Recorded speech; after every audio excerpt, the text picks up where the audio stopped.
Nick, how are you, brother? I'm good, thank you very much. You've been through a lot. Yes, you could say that. And on the bright side, you've got a book coming out. I do, yes. I'm just trying to promote it as best as I can, and hopefully during lockdown people can potentially read it and take something worth of value from the book, especially when I'm talking about isolation. Yes, people can say, well, you were in a prison, I'm at home. Well, for those who have got mental health problems, they feel they are in a prison in their own home. And I want to just shed light on what my isolation was like, and with the stuff that I had available, people can then think, well, I'm actually at home, I'm not in a prison, and look at the stuff I've got to my disposal. How could this possibly be a prison? Yes. I'm going to say that when you're locked up against your will and you've lost your freedom and liberty, you just wish you were at home. You could be in a freaking cardboard box in your front room. You don't care, do you? You just really appreciate what you've got, and Yeah, for never in like the 4 years that I was in India, I never not thought about my family and being home. There was not every night, but there was, like, in the early days, obviously, your last phone call with me mum and hearing her screaming down the phone. The first start of the sentence, it was hard. You're going to sleep and you're just letting the tears roll down your eyes without making the crying noise, because we're all in the same boat and everyone deals with their emotions the same. And as the weeks, months, and obviously years went by, I had to toughen myself up. But that doesn't mean that I didn't not have feelings, and I didn't have a down day, and I didn't miss my family, of course. But you have to, at that moment of your life, you've got to kind of, I wouldn't say disregard, but kind of put your family on the back burner, because your family there at home, yes, they're worrying about you, but you've got to keep yourself mentally focused. And if I worried about my family, especially with my mum's health conditions at the time, it would probably cause me to just self-isolate within my mind and blot out everything. And I think if you do that, it can have it's basically counterproductive. You're not going to see the light at the end of the day. So if we were to sum up, I'm just thinking of our friends at home, what you've been through in 2 sentences. Would I be right if I said something like, you're doing private security on the ocean, so against the pirates? Yeah. And you and your team were arrested on false arms charges, so guns charges, in India. And you guys spent, what, 5 years in prison until you got your freedom? Well, that basically in a nutshell, but doing anti-piracy, not actually operating. We were taking on fuel and provisions at that time, and you could say we were apprehended, you could say we were arrested, you could just say we were hijacked by the Indian Coast Guard and forced at gunpoint to the port of Tuticorin. You could say all of them, and start of a 4-year nightmare. Yes, okay, if I look at reality, I'd still be serving my 5-year sentence to this day. And imagine how my family and I would feel if I was currently at this moment of time, the way the world is going, stuck in an Indian prison.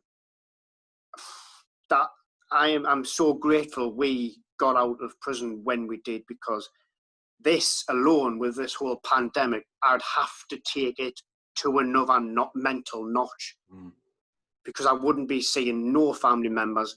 I doubt it. I probably would be seeing the embassy, and communication might have ceased in the prison. I have no idea. And we solely relied on letters. So I'm very grateful that I'm not in prison at this current climate. I think we should point out as well, I've watched some of your Facebook videos and they're just absolutely profound. You don't hold any hate for anyone. You want the best for all people. It's been a big learning curve, I'm going to say, right? Yeah, definitely. I think when I was in prison, because we were such a big group of 23 foreigners, yes, I don't understand why the Indians never came with us. They spent their prison time at the prison not far from the court, down in Palamcourty, and we were up in Chennai. But I felt like I had a duty. I don't know if it's because I'm such a nice-natured, loving kind of guy now, and it goes back to your military time. If one guy gets injured, how many people does that take out your section to look after that guy?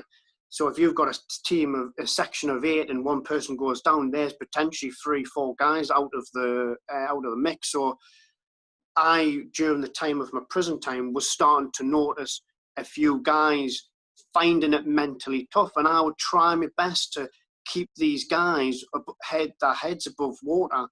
And I was being selfish on myself, but I didn't see it at the time. I wanted to keep the camp as mentally positive as possible, and I know I couldn't achieve that with every single person. People basically shouted and screamed at us and said, why, blah, blah, this and that. And I think it was just because I remained as positive mentally as possible. And quite a lot of the guys, they saw that. And when it came to like court dates, they would be asking me, how do you think things are going to go? And I always said, it'll always be 50-50. Everything in life will always be 50-50. It's just a matter of how we progress, whether the judge decides to turn up in court or whether the prosecution team decides to turn up in court. But ultimately, everything is 50-50. They'll either turn up or they'll not. Simple as that. But I think after coming home and not having to deal with 22 other guys to keep them mentally positive, I think it kind of hit me, because I was, who's going to look after me kind of thing. And I've had a few wobblers once I came home. I'm not going to deny that. And I did a mental health talk on Facebook Live not too long ago, just basically telling it how it is for me and how I deal with it every day of my life. So Nick, let's go back to the beginning then. It's an unbelievable story. It's one of the most profound things I think I've spoke to anybody about. I remember it like it was yesterday. Yeah, I mean, I spoke to people that have done time inside, but nothing like this. Let's talk about your military career. Who did you serve with? I served with the 1st Battalion of the Parachute Regiment, who later then ended up being in the Special Forces support group. So we obviously supported UK Special Forces on operations.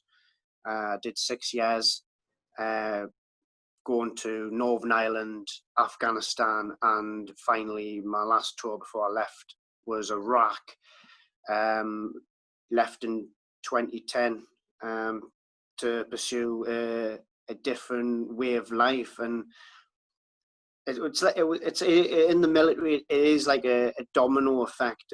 Like you see quite a lot of the well-respected guys from the battalion and people that you could call as friends starting to go down that route, and you're thinking, I'm losing the people who I like in this battalion.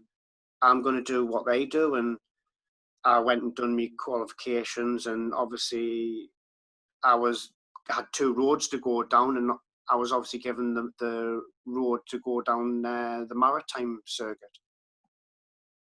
It's interesting, isn't it, for our friends at home, and a lot of them probably think, wow, Marines, paras, best job in the world. I would love to do. What they don't realize is a lot of you spend a good amount of your time in the service thinking, how can I get out? What can I do? You know, is there more money on the horizon that I can earn, right? You're always looking for new challenges. You obviously do get your career hardened battalion guys, but you've got to have them, and you've got the people.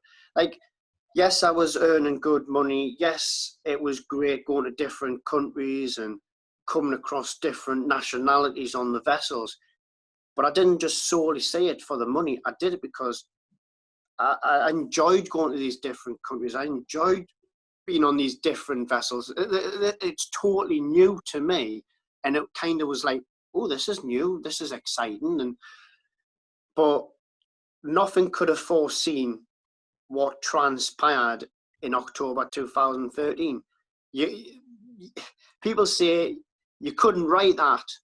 Well, I have. I lived it and I wrote it. So it's just, you never know what's around the corner in life. What was your time in the paras like then? How did you find the para course? Going through training, I was a skinny little runt. I joined at the age of 18. I found it really tough, especially tabbing. I was always into me running, but carrying weight with me little legs was quite a feat. And going over barbed wire fences, I must have fell over every single one. It was mentally, physically tough. But I said to myself, I want to join the best.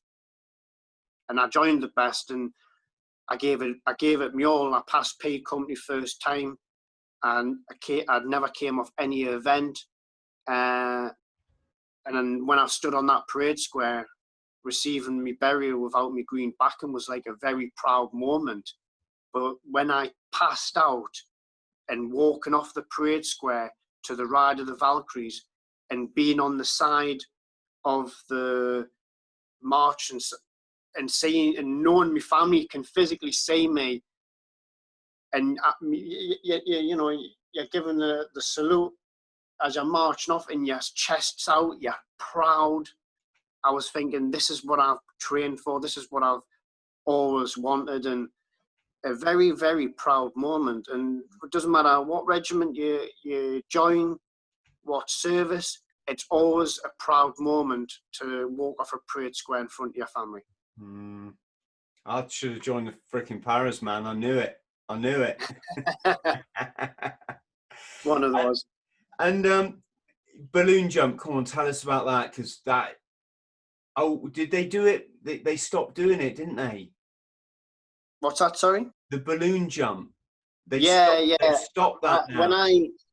The balloon jump, I think because of the shortage of the Hercs, they brought the Sky Van back. But I done all my jumps out of Hercules aeroplane. No balloon jump, no flying tin can, just the good old mothership. And it was weird because the first ever jump, there wasn't like you could just get on the plane at any position. That you weren't designated a certain position in the stick. So I was like, well, I'll just get on the plane last. I'll be the last out the plane. Where I stupidly didn't realise the last one on the plane's the first one out. So I'm a 19-year-old young paratrooper, and I'm stood on my first ever jump at Western Green, stood there at the door, and I'm like, wow, this is amazing. And when I jumped out that plane into the slipstream where you got literally no control of anything, and just to see your parachute open above you, it was the best feeling ever. It was just because it was quite nice weather at the time when I did it. So even though I was the first out of the airplane, I wasn't the first to land, and that's because I was a light little bugger at the time. So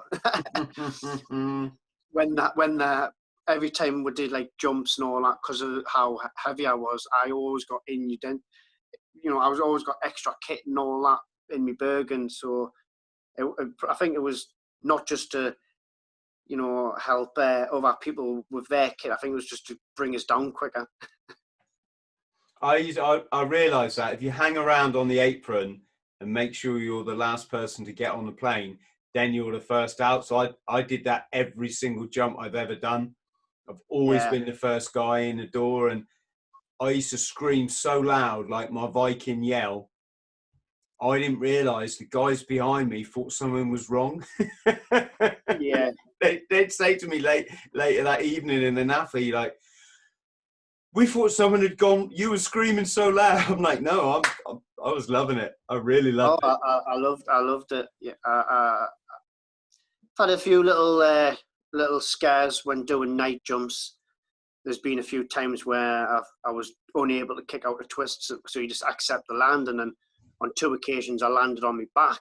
Obviously, I walked off that DZ, but it is what it is. It's the risk you take, and if you want to be the best, you've got to take them risks. And you're always going to get your little accidents here, there, and everywhere. But you never let, if you do have an accident, let it get you. And you've got to keep thinking positive and strive to the next level of mental fitness.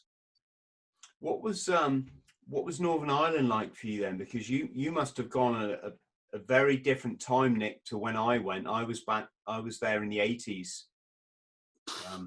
Yeah, it was definitely different. It was quiet, cold, wet. South Armagh, I think, not the nicest place. But it was quiet. You got a few kids hurling abuse at you and the odd stone thrown, but it was nothing to what the Troubles was like in the earlier years, where it was just constantly manic. But just because it's a different era doesn't mean you take your head off the game and get complacent, because everyone knows if you get complacent in life, it could cost you or someone else's their life. It's hard though, isn't it? Because we went to Lidenhive. Does that name ring a bell to you? It's a place in Kent where you used to go and train for Northern Ireland, and you had a mock-up. Oh yeah, Lid, yeah. Lid, yeah. You had a mock-up village. You used to put this mechanism inside our SA-80 that made it into a 2-2. Yeah. They call it a 2-2 conversion, right? So basically, if you shoot someone accidentally, it's probably not going to kill them, right? In theory, you can take the freaking eye out or something. But here's the thing, right? You do all that, and it's so real, and they put attacks on you every day. So you're patrolling down this village, and suddenly bang, bang, bang, bang, bang, and you've got to react, and you've got to do your drills, right? When we got to Belfast, for the first week, nothing happened. I mean, it was very strange walking down the middle of the road in am I allowed to say British city? Sorry if that upsets anyone. I'm just talking. I don't even know what I'm talking, but people get what I mean, right? So you're walking down the road in what is essentially a British city, your country, with a machine gun, and the cars are all like stopping to let you. Do you know what I mean? And but to the other side of that coin, nothing was happening.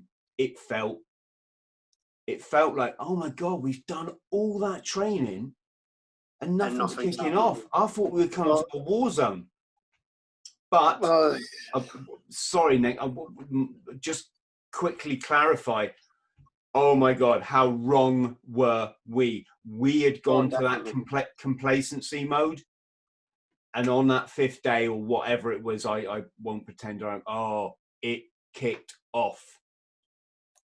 And you immediately realize you are in a war and there are people trying to kill you and your buddies, you know. It's just their way of, I think they're watching you. They're wanting to know who the new boys in town are, see the way they patrol and this and the other. So it'd be stupid if you're a terrorist organisation to just go straight and smash. You've got to, as we do in everyday walk of life, well, some people do, is assess the situation. And they're no different. They're assessing the new boys in town, what, you know, because you'll get given all these routes and go, right, how often have the previous people been doing this certain route? Well, when did the last do that route? Oh, well, they did that route 2 days ago. Well, we'll not do that anytime soon, because you don't want the enemy to know your walk of life. You've got to keep it mixing it up, and you've got to keep them thinking. But while you're doing your job, you need to see what they're doing. So obviously that's for the intelligence guys, and sometimes they're spot on. The other time, well, mistakes can happen, but hopefully if it is a mistake, there's no loss of life. And it's just before there would be a hide, but there isn't. So there was the odd little trespassing. I think it was one of the Romeo stations or Crossmaglen, one or two, but it was really quiet. But we're being obviously parachute regiment, we had to be there, even though one para isn't the most well liked battalion that's ever served in Northern, obviously down to Bloody Sunday.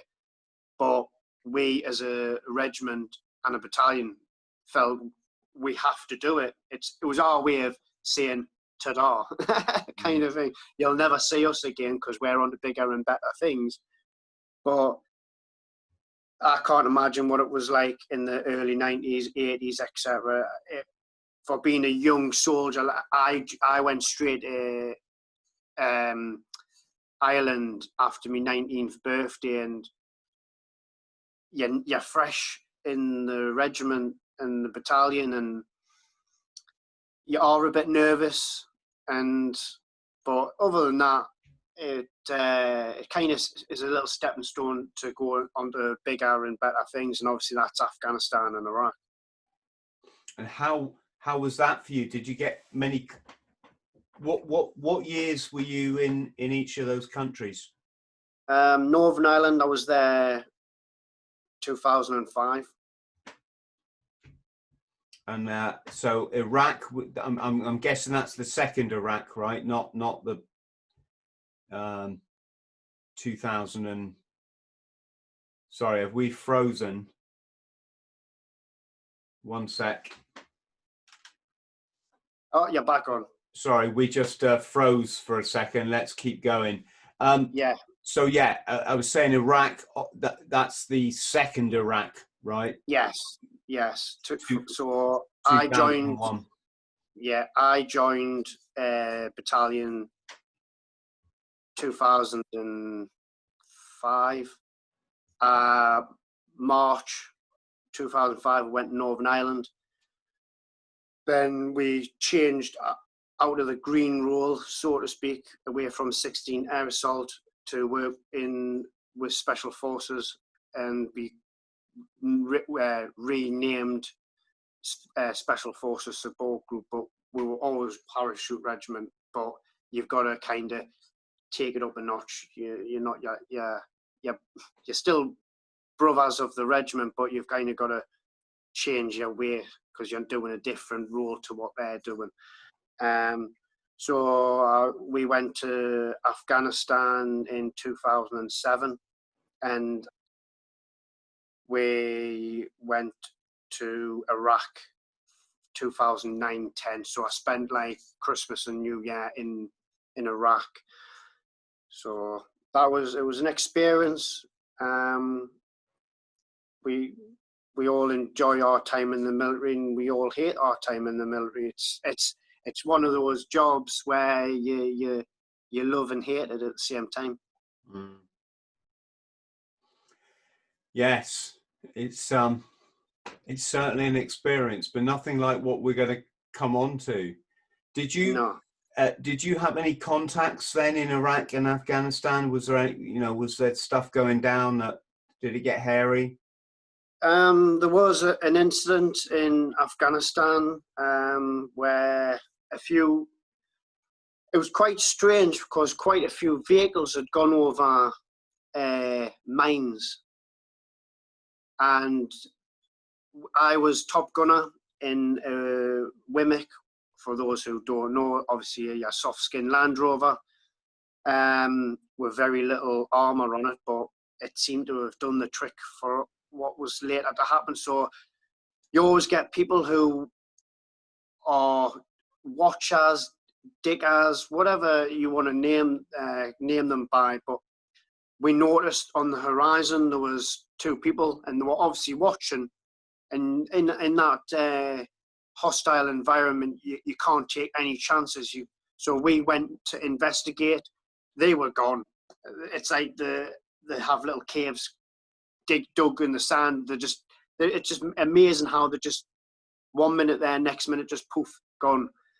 So we're then gone, all right, okay. So we just retraced our steps, so to speak, just because obviously if everyone who knows Afghanistan, it's riddled with mines, especially once the Russians left. That was their way of just saying, we'll just keep on killing you for years to come. Mm. So we went back to park up, and literally where we were parked, we went over a pressure plate mine.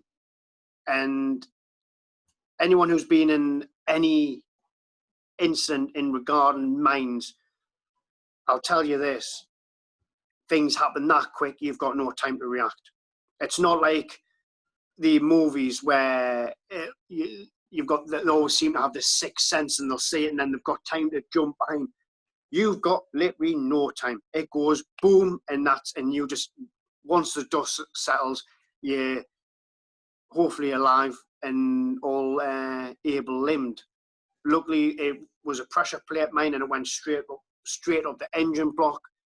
But all three of the vehicle were unscathed. But it is a harrowing experience. I'm not going to lie. When I got out of the vehicle and climbed over, I had jelly legs. I was shaking like that because I couldn't control my legs, and it's weird because I've never experienced that before. And it just basically destroyed the vehicle. But when the guys came with the metal detectors, just to the right of our vehicle, there was an anti-tank mine. So if we'd parked a bit to the right, all three of us and the vehicle would have been obliterated. Mm. So maybe there was someone watching over me. I don't know, but we were very lucky. It could have been worse. Iraq was pretty tame, considering the stories you've heard and other people who've been to Iraq. But when I was there, it was, I believe, the tail end of the big players. They were the years prior, but it's still a war zone. Yes, it's changed a lot from the early days, but like I said to you earlier, complacency, you've still got to be on the game. Mm. And gosh, there's so much we could talk about, but I guess I'm quite conscious of your main story, and let's talk about your book as well, because that's going to be a life changer. Believe me. That way, hopefully it can attract the right kind of people. Obviously, with this pandemic, a few things have been cancelled and postponed. So I've not beat myself up about it. It's nice that people are buying my book, and when you're hearing it, it's around the world as well. It's a great feeling. Yeah, mate, good credit, massive credit to you. Let's go back then, because I tell you how I first heard of was it the Chennai, what was the number? Sorry, is it the Chennai Six? So Chennai Six. The reason why we're called the Chennai Six is because there were 6 British involved in the 35 guys. Okay. And the media, basically, you know how it was kind of the media came up with it, but the government then started using it, and then obviously we were then labelled the Chennai Six. It's a good media sort of label, isn't it? It works. Exactly. It works well in the tabloids. Yes. So the first I heard of it, right, is I've got a really old friend, very nice guy, Mac. Hello, Mac, if you're watching. We were Marines together. We were like the bad boy Marines, because we were always kind of getting up to no good. That's another podcast. But so I get this bloody message from him to say he's been doing the anti-piracy thing, you know, so security on the ships, which is what funny enough is what Marines originally were incepted for. I just made that word up, but I like it. And so he's off there in the Indian Ocean or in these kind of places, and he said, "Chris, you'll never guess what? Our ship got taken in by the Indian authorities," and he said, "I'm on board, and I'm just saying to the guys, get off. We've got to get off." And he got into, I call it a banana boat. What I mean is when you're in these exotic locations, and I was on ship for a year, so I'm kind of a bit familiar with, you know, sailing around the world. You get these boats come alongside, and they're trying to sell you bananas and Coca-Cola and all these like nice nice treats. Anyway, Mac hopped into one of those boats, and he obviously had his passport, and he got out of India. And the point of his story was obviously you guys didn't get out. So does that make sense, what I've just said? Does that? Yeah. There's a guy who I served with. Him and his team were in India and got detained.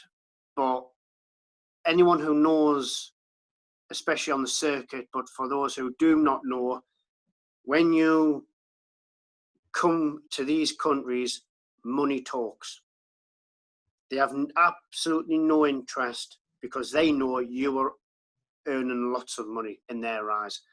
And it's sad that it happens, but it is corruption at the end of the day. And if they want $4,000 and you to go free, your company's going to pay them $4,000, and that's what happened to my friend Jamie. He was in that situation and had to do a deal, and unfortunately, we weren't given that opportunity.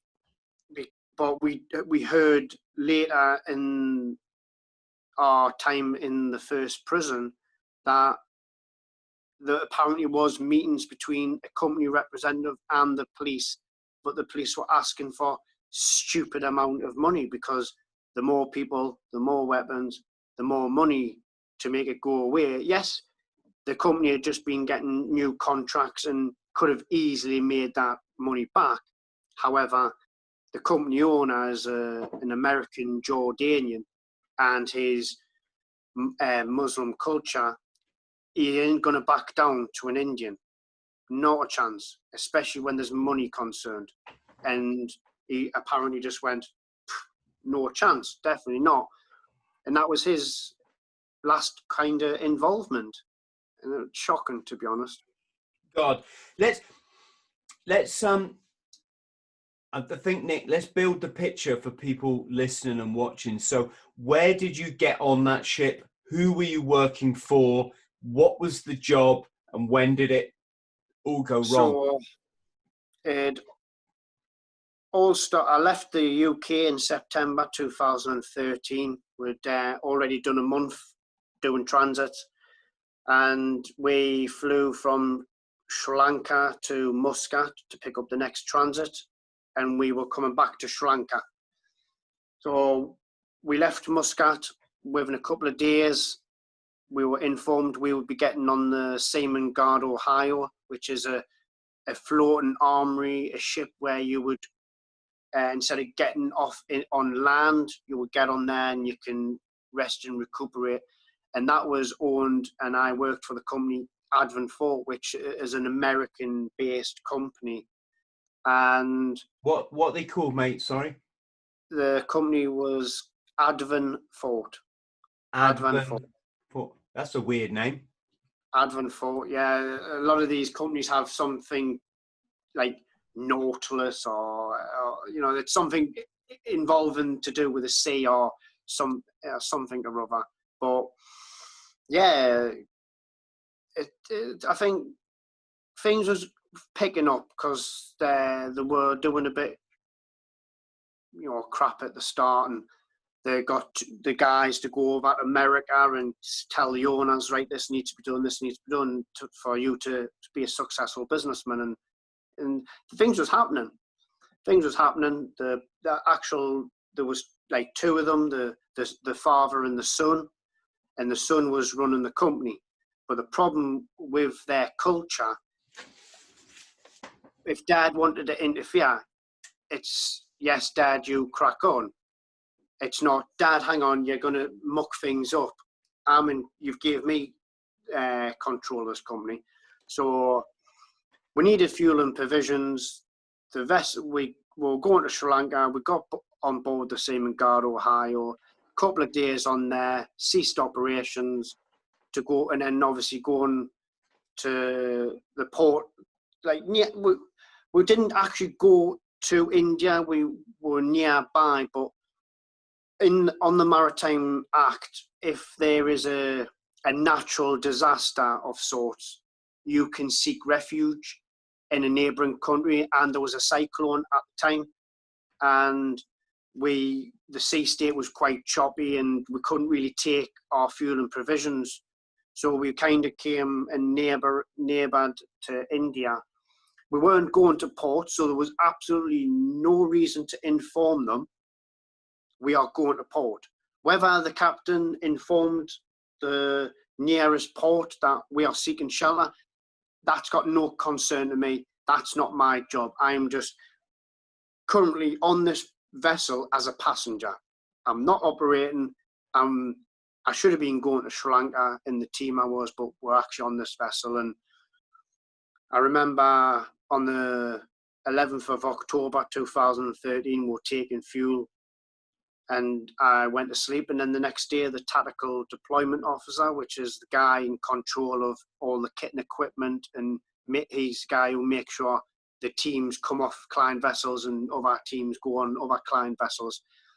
And he informed us that we had been boarded by the Coast Guard at gunpoint, and we are being told to follow the Coast Guard vessel, which, funny enough, was circulating as we're moving towards the port of Tuticorin.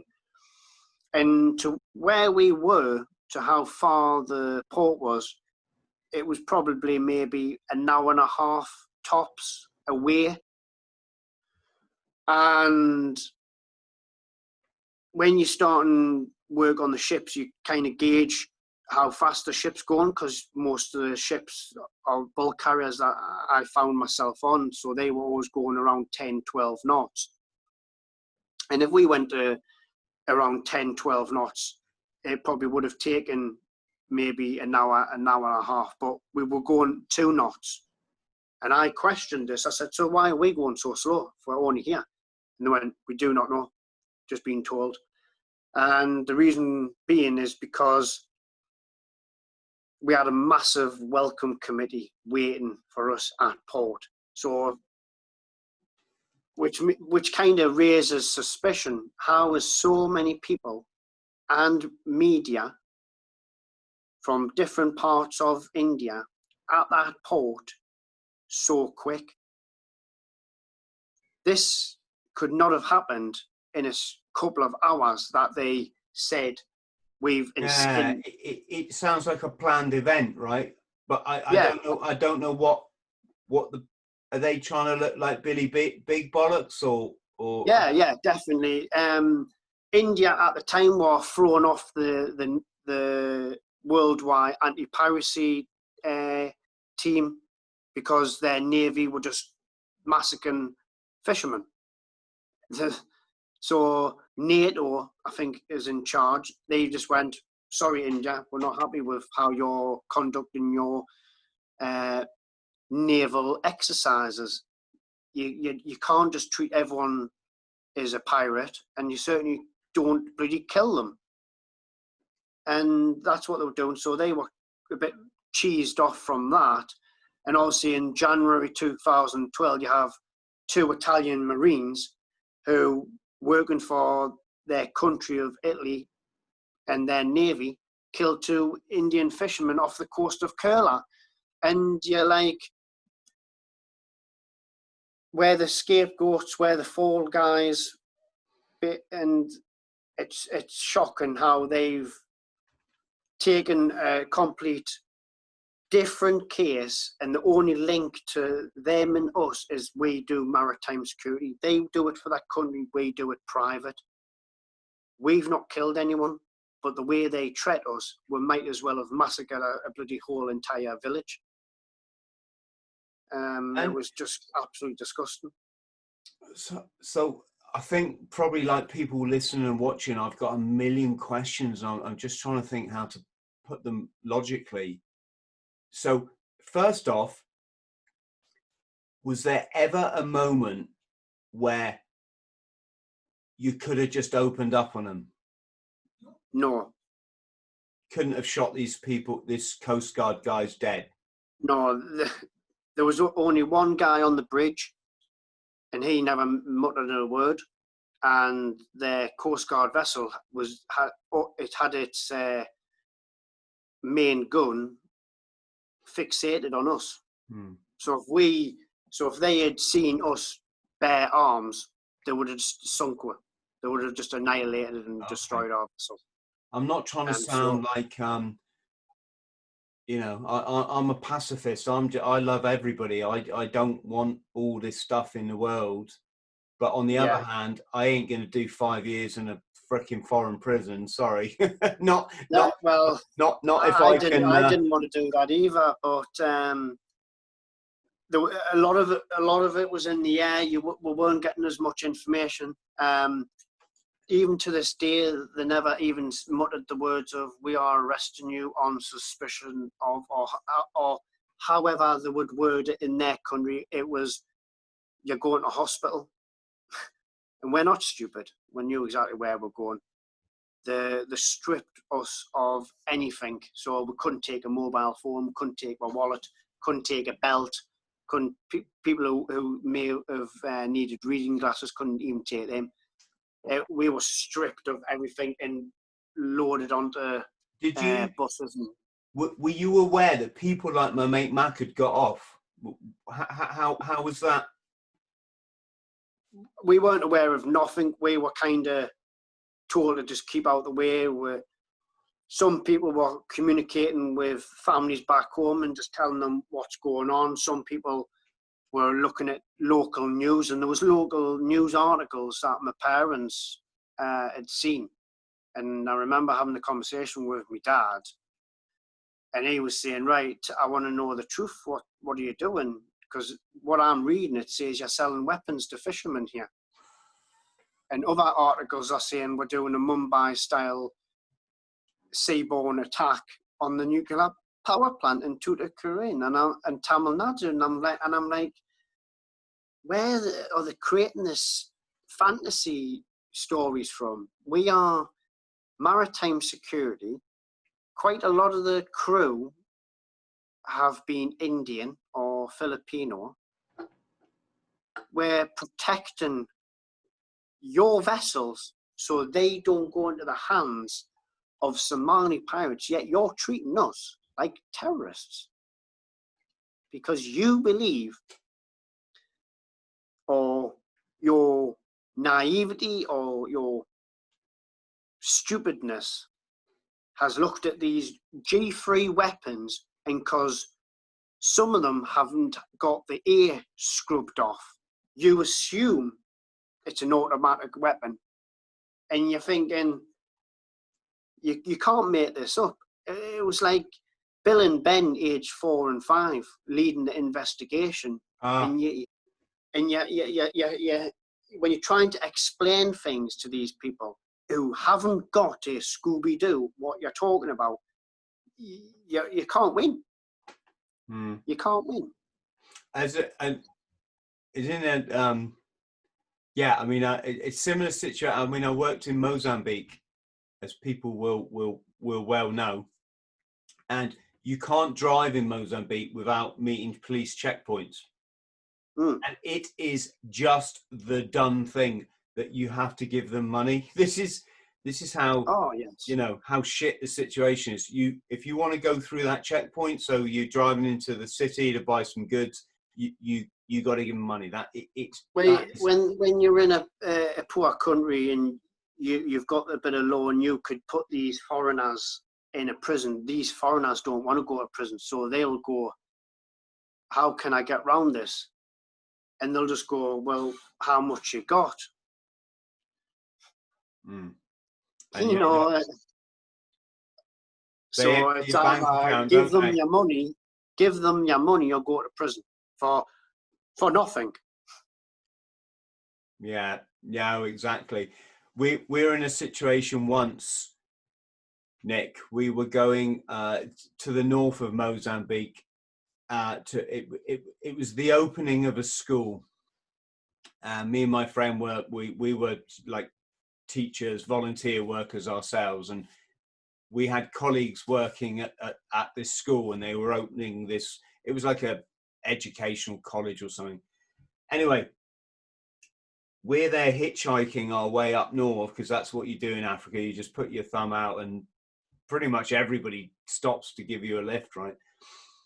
And in between lifts, we were just sleeping on the side of the road, and the police rocked up, and it's this thing that you're describing, this like stupidness. You know, we're white, therefore automatically either we've done something wrong or we've got to give them money.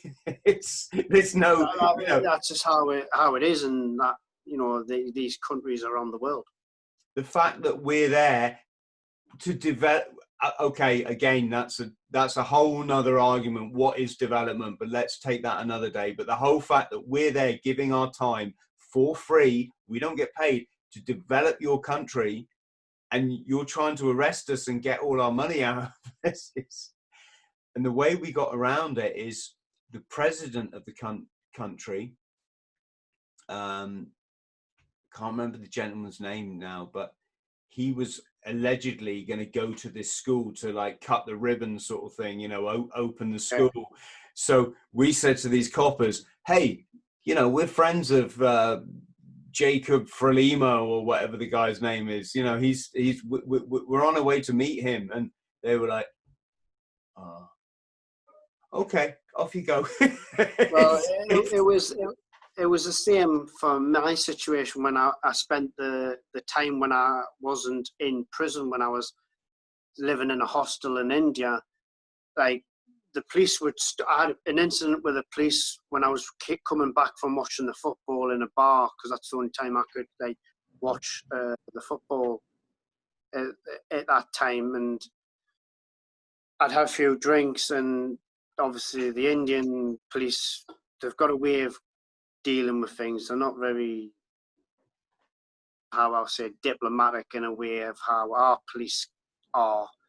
They're just nearly hands-on kind of thing. And I was tripped up and I was dragged across the ground, and it was all because they wanted to see me papers. Well, I had this flimsy bit of paper from the British government in my wallet, which is wrote in English, and it just says, I don't have a passport, it's held in the courts. And I'm thinking, you need to be elaborate, and you need to have it translated in their language as well, because these people, you can't just assume that they can read and speak English. They may mutter a few words in English, but I've came across half of them can't even read and write in bloody their own language. So how are you going to do it in your language? So when I was taken to the police station, I was just, and they were like, why are you here in India? Why are you here in India? Where's your passport? Where, blah, blah. And I was just going, ring Q branch. Q branch are the goons, the CID who led the investigation and robbed me of 4 years of my life. And I was just going, well, get in touch with Q branch. And they're kind of raising their eyebrows and thinking, why is this white man know who Q branch is? How does he know who these people are? So I got their attention on the phone. Next minute, right, get in the police car, we're going to drop you off back at your hostel. And that was it. Mind, I've got a scar on my forehand where the dragged us. My shoulder was knackered, and I was in bits. And I put a complaint in through the embassy, and they weren't interested. They weren't interested. Like, not interested. The local police. I did meet a very high, I think he was the regional inspector or something. I met him, and he had all my paperwork in front of him. And I'm like, what's going on here? And he was just going on about the US ship, as they used to refer us to, US ship and this, that, and the other. And I said, well, that's got nothing to do with you. I'm here because your officers have assaulted me. And he was just like, you have bigger things to worry about. Like, all right, okay, cheers, ta-da. And then they dropped us back off. But I'm conscious here that we need to talk, Nick, about your time in prison. yes. But one thing I just wanted to cover before we do is, did you actually, I mean, I've seen some videos on I think they're actually on YouTube, which is unusual because they don't normally cover sort of gory stuff. Yes. But I've seen some pretty freaking horrible videos of what looks to be, and I'm just talking off the top of my head here, anti-piracy guys, not British, not that British people don't do, you know, stupid things as well, but I'm guessing they're like some Russian or that kind of part of the world. Anyway, what I'm trying to say is they're basically like just executing the pirates in the water and laughing while they're doing it, right? I just wondered, did you actually have any like events like that? No. I was quite fortunate. There is people who I know have been in contact, shootouts with piracy, with pirates, etc. The only times I've seen any pirates, and you're not stupid, you know they are, however, they're naked. Naked as in no weapons, grappling hooks, ladders. They are the guys who are sat just bobbing around on the Red Sea, watching these big vessels come down, gauging a response from me and other maritime security guards to see if they're on these vessels. And I was on duty at that time of the morning, and it was the sea was like a sheet of glass, and there was just like this skiff full of about 4 or 5 Somalis just sat there, and I'm thinking, they're watching us, and they're going to, as soon as our vessel goes by, they're going to get in touch with their guys further down, probably hiding around the little islands off the coast of Somalia, Djibouti, etc. And they're just going to go, don't get that vessel, it's got security on, but the next vessel doesn't get that. And that's how they operate. But other than that, I've not came into contact. I've never had to use my weapon. I've just done my job, and that was monitor what was going on and take it up and report it, so the Navy can deal with whatever they do. What were the conditions like? Because some of my mates that have done the anti-piracy thing say, I've said to them, wow, I love being at sea. You know, I wouldn't mind doing that job. I'm a bit of a different stage in my life now to go shooting people. I get that. But I do love being at sea, right? And they're like, oh, Chris, you end up on some old bark. It's rusty. The food is absolutely, it's not even like third world food. It's worse than that. Oh, yeah. There's been a few vessels that I've gotten on, and I thought, wow, this is amazing. And there's been like Chinese vessels where there's just cockroaches flying all around.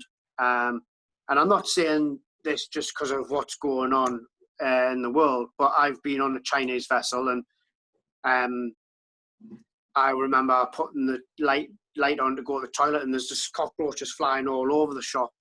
I've been on a Syrian vessel where it was going to India to get dismantled, so we had to get off in India at the time, and it was like it was nearly held together, that vessel, with bloody elastoplast, and they just thought, we'll put a lick of paint on to make it look nice. And I thought, wow. And it was a bulk carrier, and the cranes where they take, say, the coal out of the holds and all that. Or that time where we were in India, I've never seen. We were stood on the bridge, and I've never seen people move out the way so quick in my entire life. This massive claw from the crane just snapped and just fell to the vessel, and people just went. Phew. It was unbelievable. I thought, wow, people could have just been squished in the blink of an eye. Like, get me off this vessel, get me off this now. This is not seaworthy at all. Good job it's getting dismantled. But you always hear people where they're going on these fantastic vessels. Before we were arrested, we had a contract where we went on the Kuwaiti vessels, and they were top draw, really nice vessels, good crew, multinational crew, and food wasn't too bad. And there's always reports of people on the Chinese vessels eating chicken, feeding rice, and we had octopus, and the other two guys just looked at it and went, oh, I'm going to have a protein shake. And I just thought, I've never had octopus before, so I was just eating it all. But beggars can't be choosers. At the end of the day, you're doing that job, you know you're going to be away from home, all the comforts, etc. You just make do. Yeah. As I keep saying, adapt and overcome. You might not like the food, but just eat it. I'm going to guess here that I've not done the job, but I'm thinking it was probably good meeting people from other regiments, part of the British forces. Yeah. And I guess you just cracked on with them, just like we did in the old days, right? Yeah. You just some people you meet, and you always go, oh, so what were you in, and how long did you do, and what? So you kind of, these are the guys you could potentially working with a couple of months. So we know we can't get on with everyone. You might get the odd quiet person or absolute tosspot, but other than that, you're there to do a job, and you just put that. You try and put that aside because you've all got a past, your military side, etc. But at the end of the day, you're a private security contractor, so you're all in the same boat. No pun intended. Does it attract? Money is everything, right? And the salaries on those jobs used to be huge. I remember my mates telling me they were getting like 250 quid a day. It was like ridiculous. This is in the early stages. It petered out as the threat grew less, which it significantly did once they got these armed guys on board. We were there doing a job. Yeah. And the guy the real Captain Phillips, he supported us whilst we were in India, and my local media did an interview with him, and he said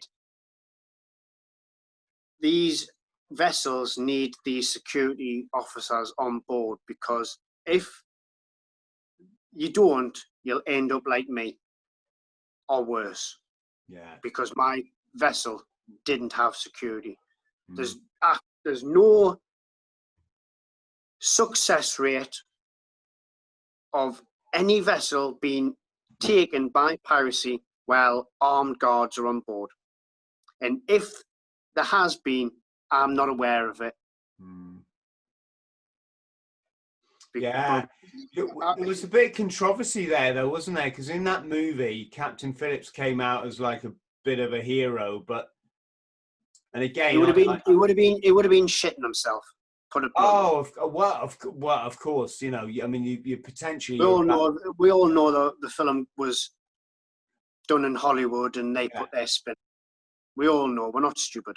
I just heard though, Nick, that he'd actually refused security. And I don't know the whole ins and out of it, but at the end of the day, yes, he can refuse security, but your shipping company, that's who you communicate with. And if the shipping company says this vessel is getting security on board, the captain, I believe, would have to like it or lump it.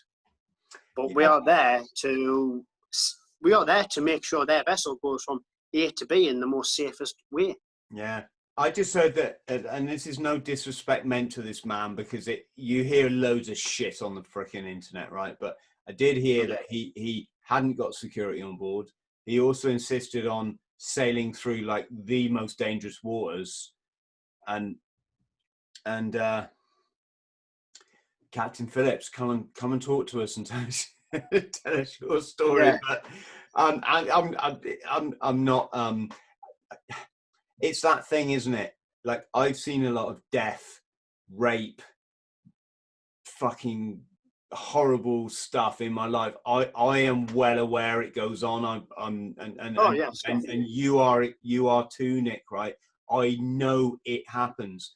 But for people that haven't seen that side of the world, it must be really tempting to think, oh, well, that's not going to happen to me. I can... Like, people have always said to us, have you ever watched Banged Up Abroad? And I've gone, of course I have. I used to watch it before I even left the country. And a lot of it makes us laugh, but a lot of it makes me angry as well, because a lot of these people on Banged Up Abroad are 100% guilty. And I'm sorry, if you're going to these parts of the world, you should know the dangers. If you've got this mindset, if you leave, say, the UK, that's your safe haven.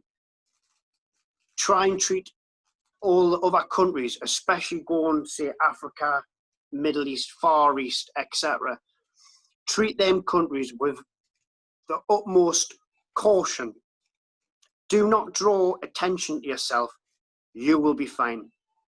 Because in them parts of the world, they see us as the gravy train.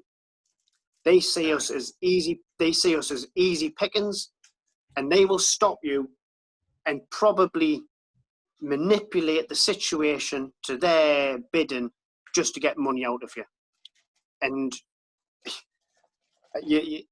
it's horrible that this corruption happens in the world. However, my advice to anyone going, whether you're a traveller, working, whatever, always have that level of cautious and have strong wits about you. Trust no one.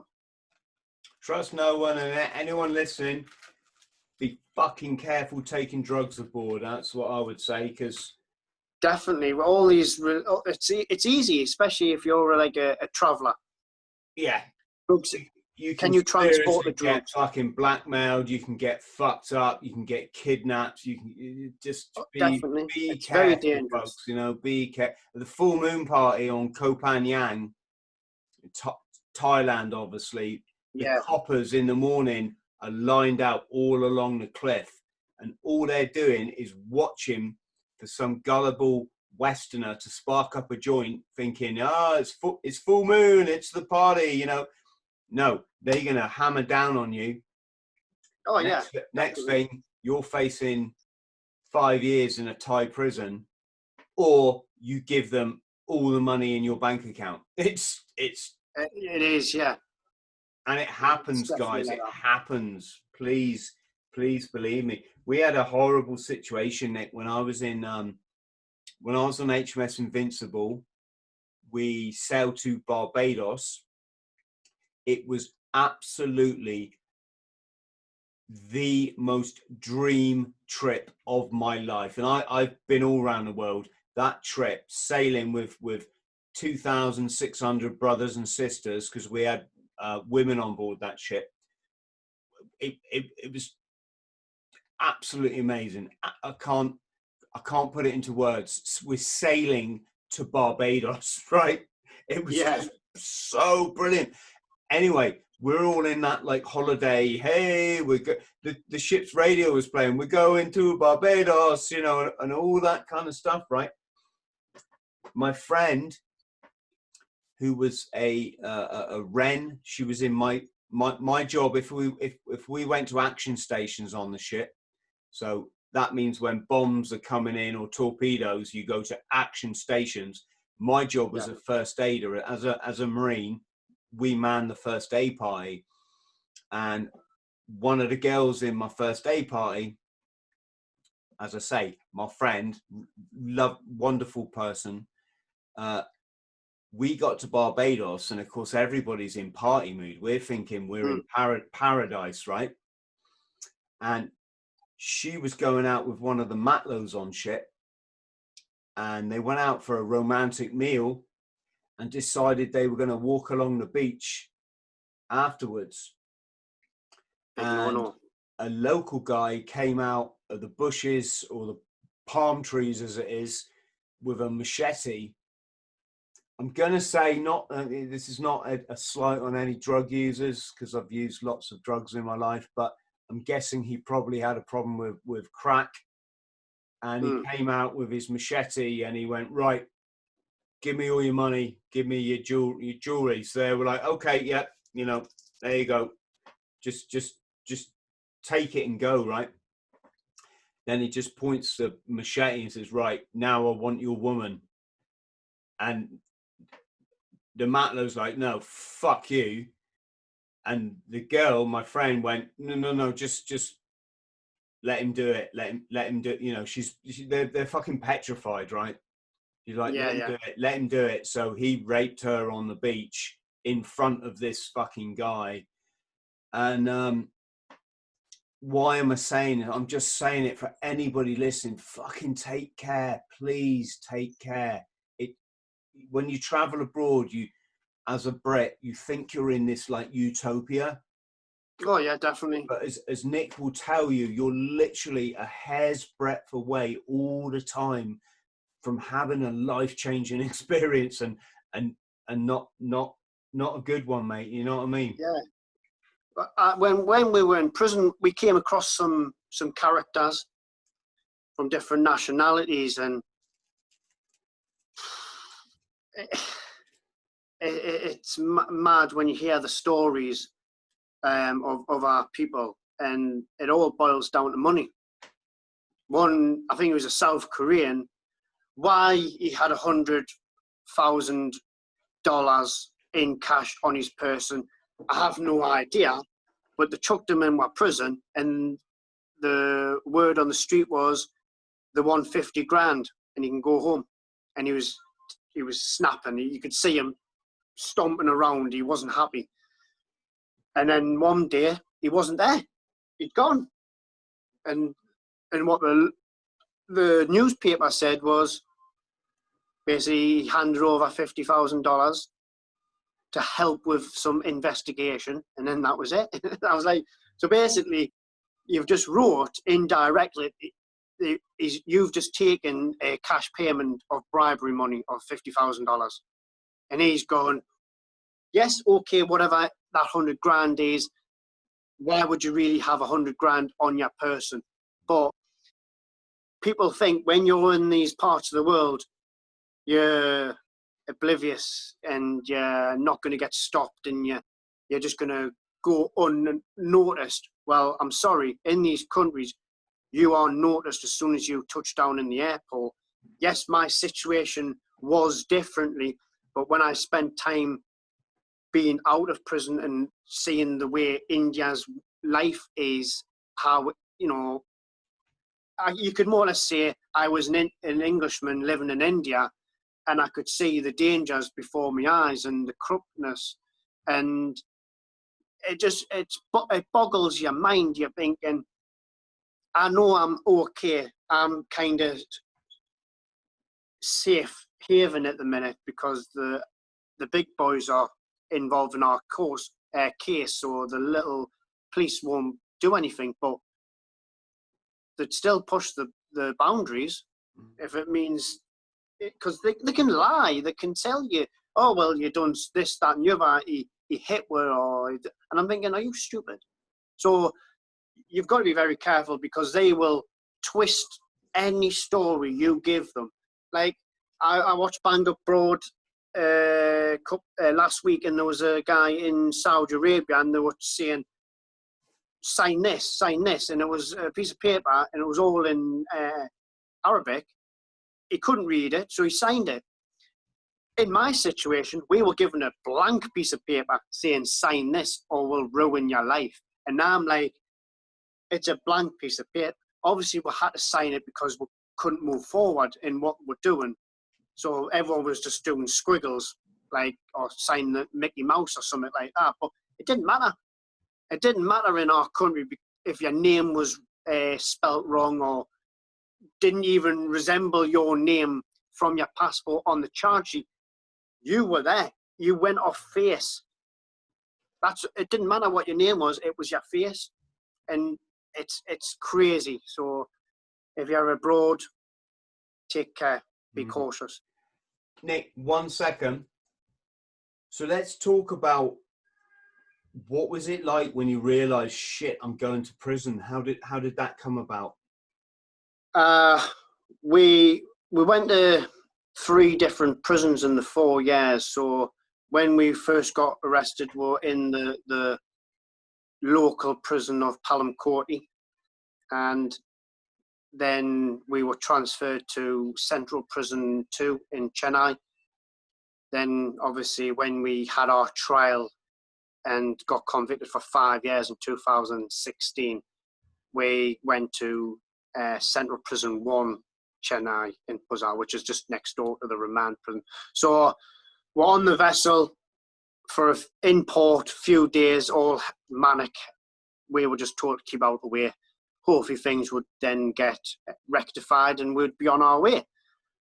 However, the morning of the 18th of October 2013, we were informed by the police, Madame Q branch, that's what we called her because, well, it's quite hard to pronounce her name.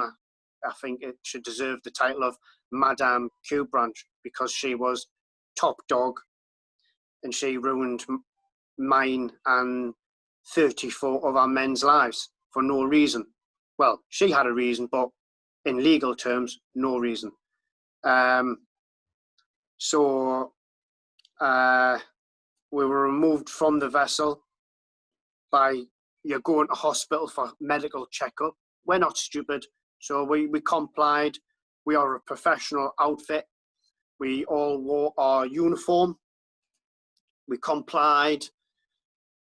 I had to make a very daunting phone call to my family, and it was the last phone call I was ever to have with me mum, because she, when I was in prison, suffered a double aneurysm, and she can't really talk properly now. So if you want to go down the mental health route, there's one of my mental health problems that I have to live with and suffer every day, and it feels like I'm beating myself up, and I could have prevented it, but I couldn't, and I shouldn't beat myself up about it. But we got transported from the port to Palamcourty prison.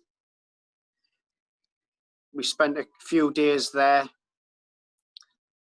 Then we were moved up to Chennai, and a 14-hour journey with same amount of police officers on the bus with weapons, and you don't know the state of these weapons, and they're falling asleep, and you're pushing rifles out of the way because you just don't trust them. They could knock the trigger and end up setting a round off. You just couldn't trust these people, and were constantly shouting to slow down. You're going to kill her, you're going to crash.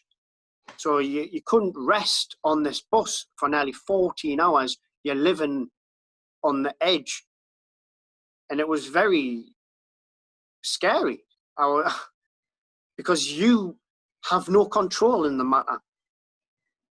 So when you jump out of an aeroplane, you accept the landing. You crash in a bus, accept the landing. It's not your choice, though, is it? It's like that in Africa. In Africa, I used to go up to the driver and go, "Oi, fucking slow down." They were mental.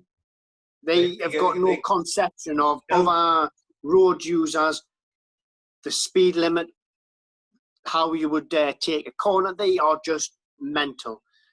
So we got to the prison, and that's when it really felt real. The first prison we were there for a couple of days, and we thought, oh, it could have been rectified. However, when we got transported, and then, because you couldn't think about prison because you were thinking about, I hope this bus doesn't crash. So you had your life to think about.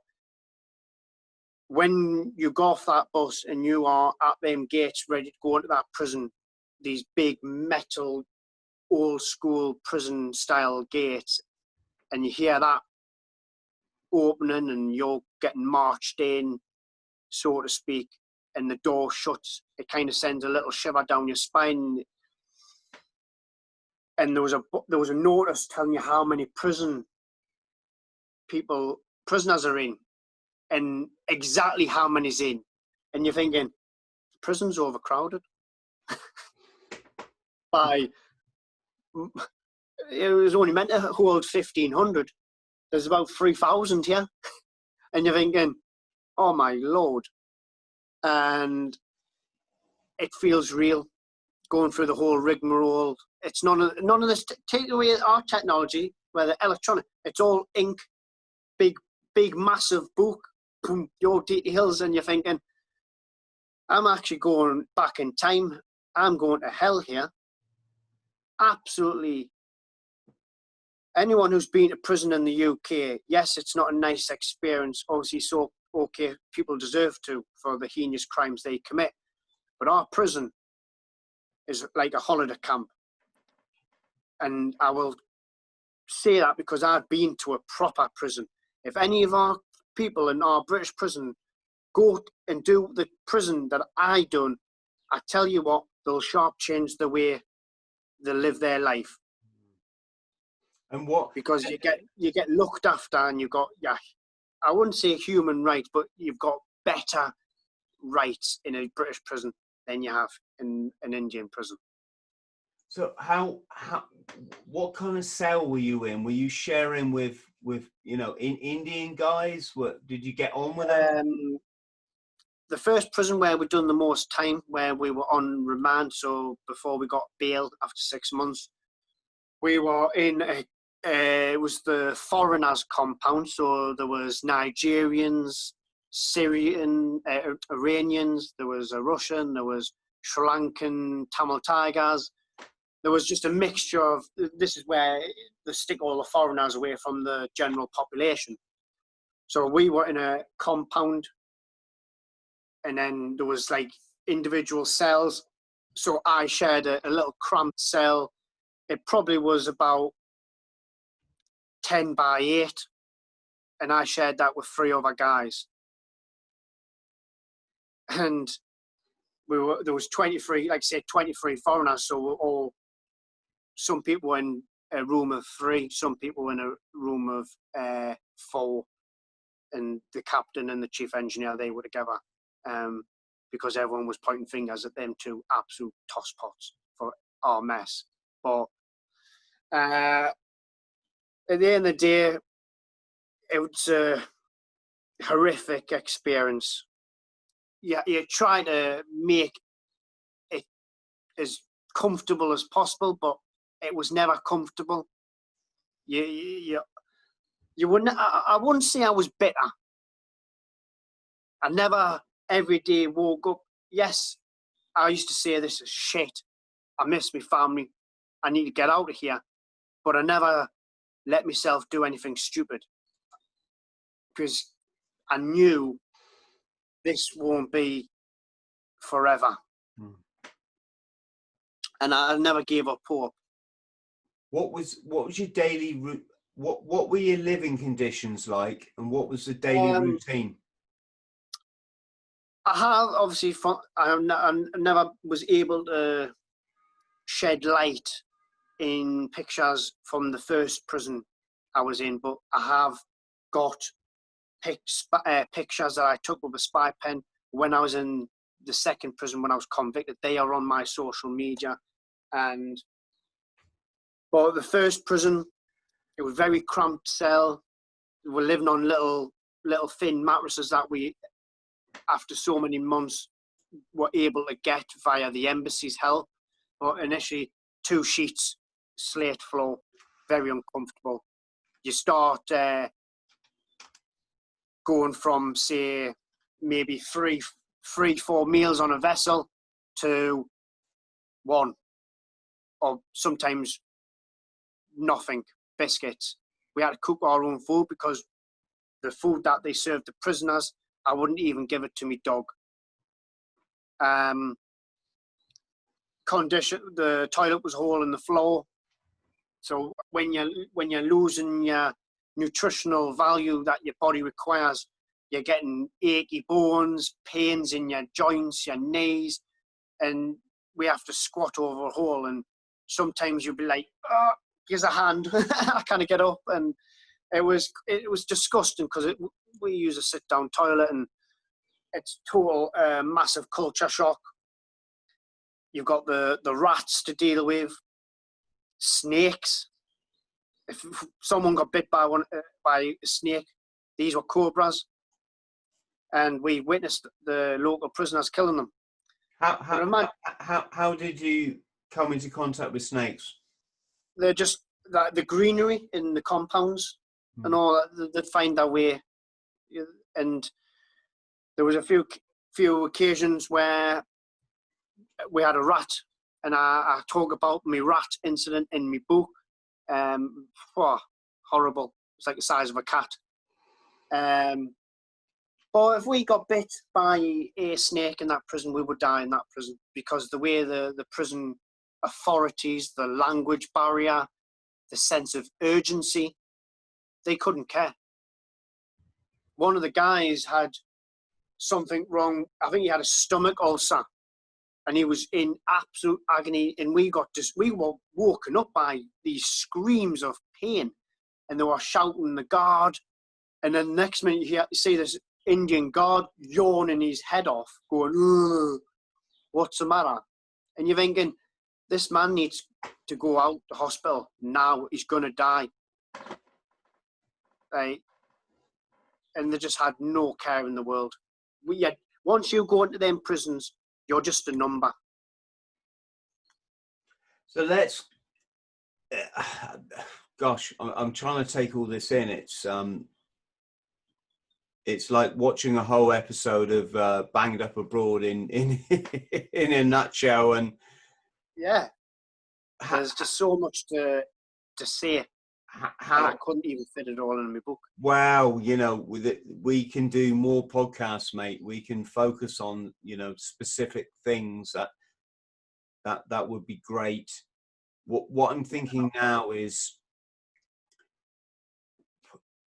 what was it like not knowing when you're going to get a pardon or your freedom or your release, and how did that come about? So we had a trial in 2015, and it was in the Lion's Den, basically back to where it started, and the police run them courts. So they made it out that it was going in our favour. We had Christmas and New Year. I went up to Bangalore and spent New Year there, because we were under the impression, come January, that's it, game over. We're going to get released. And standing in that court, you got the embassy and our lawyers on one side, the prosecution, and we're at the back, stood up behind this bench. And you get told you're going to prison for 5 years. And I've seen some people who are scared. I've seen children in Afghanistan and Iraq scared. But I've never seen a man, i.e. our lawyer, as scared as he was, come to tell us that we'd been convicted for 5 years. That man was like scared, shaking. Obviously, it was all said in Tamil. Our embassy was straight out on their phones, because they were, you know, British embassy used local people to work for them for the country relationship. So they were straight on the phone to New Delhi and London saying it's not good. They're going to prison here, and I've got to do the whole family phone call again, and it just demoralises you. Even when I was in the army, I still had control of my life. I could go. I want to sign off. I've had enough. I had that option. I didn't have an option to go, okay, I'm a celebrity or whatnot, get me out of here. I didn't have that. I'm a security officer, get me home. Okay, Nick, you can't do it. There's a plane ticket, go home. It was, you're going to prison, mate. Ta-da. And you're thinking, what on earth's going on? And your head's going like this. All I could think of it was my family. I didn't care about myself. I knew I would be okay. I was more concerned about my family, how they've just digested the news that I've just told them. Have you got any kids, mate? I don't. So I was pretty lucky on not having my own family. Quite a few of the other guys had their own families. They were we weren't getting paid. People have got mortgages to pay, livelihoods. Some of their wives depended on their income. They've got kids. It didn't just, I'm talking about my life, but I witnessed other people's lives falling apart. And you can see the pain, the anger, the suffering, and it's not nice, especially when you're innocent and they're not known. We spent, whilst in prison, the best part of a year just to get a decision. So we did our appeal, and then they wouldn't give a decision, and then it took a year to get a decision, and it came about where the captain nearly lost his life to bone cancer just for them to open their eyes, because his health case was going alongside ours. While ours was stuck at High Court, his managed to go up to Supreme Court, and that's what started it back up again. But for like a space of a year, you're in a prison, and you don't know when the decision's going to be. You're just going, well, there's a year gone, there's 2 years gone, 3 more to do. It's not a nice feeling, not knowing. Nick, did you actually have to serve your time then, or did you get some? No, we won our appeal, and it all came about. The captain, he was wanting we put another case through the courts for his health, so he could leave prison to go to a private hospital, so his family from the Ukraine could come and watch him die, basically. However, he didn't realise that his cancer treatment was working. So his court case went to the Supreme Court in New Delhi, to where the grandest judge of all of India heard his case, and obviously it's not word for word, but it's more or less in this context. It was, why are you still in my country? He wasn't interested about his health. He just went, why are you lot still in my country? So our lawyers jumped straight on it. They went, well, Your Honour, we've been waiting for a year for a decision. They are very reluctant on making this decision. Can you do something about it? And this is Chief Justice himself. And he went, I want a decision in 2 weeks. A week later, we got a decision, the 27th of November 2017, and we called it Judgment Day. Every time there was a court case, we'd give it a little nickname of Judgment Day. And this was Judgment Day. And to finally get the word that it is over is probably the best feeling ever. And no money gave me that feeling. This is an innocent man's life being taken away from him, to then being told you're now free. And for anyone who wants to know what the word freedom is, and the bleat on about, oh, I'm free during this lockdown, you're not even a prisoner to start off with, so you do not have a say in the matter of what freedom really means. I do. I know what freedom really means, because I've had it stripped from me. Your freedom during this pandemic has not been stripped. You've still been able to go out. Yes, you've got to do your social distance the next time. We couldn't do that. We were in a compound in a prison 5,000 miles away from home. Jeez, it's mind-blowing. So, Nick, talk us through, where were you when you got this decision? What was your, like, eureka with freaking free? What was that moment? We built a home-style Flintstone gym, ripping flagstones out the ground and finding a piece of metal and start chiseling a hole, which took quite a lot of time and effort, but we got there in the end. So we built a gym, and I was busy training out, which is literally under the mango tree behind our prison cell. And one of the guys, obviously, they went down to the superintendent to find out what was going on, any decision on the matter. And it was around 4 or 5 o'clock in the evening. Came back, and one of the guys shouted through the barred window. And you know when someone's excited but wants to cry at the same time, and their words is a bit jittery. That came through the window, and I just went, I told you.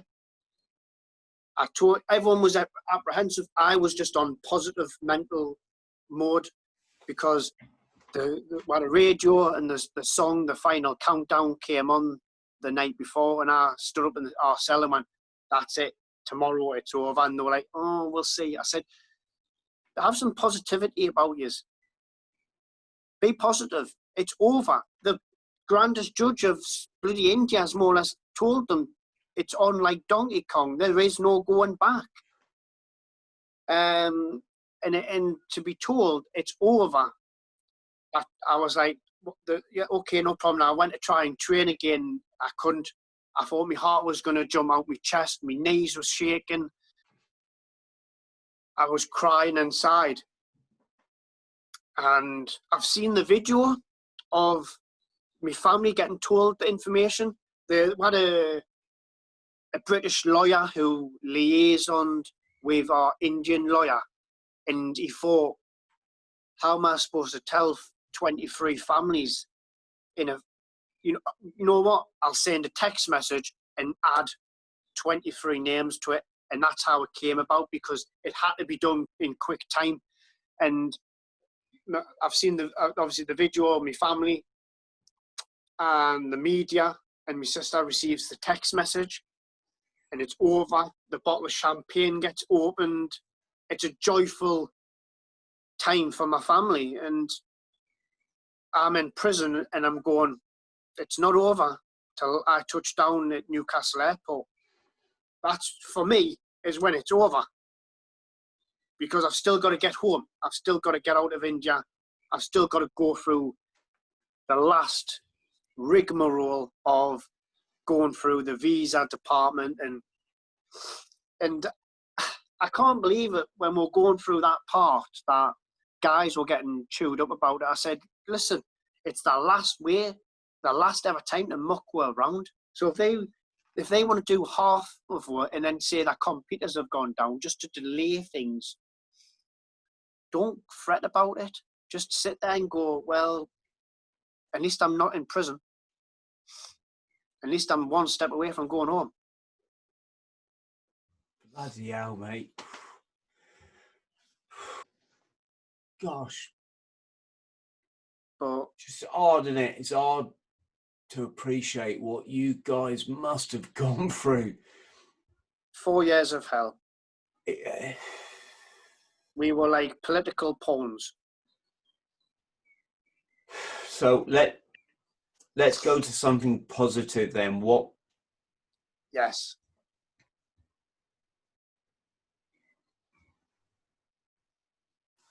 Everything's a learning curve in life, and I had to remain positive. I sometimes you've got to go to the pits of hell to see the light.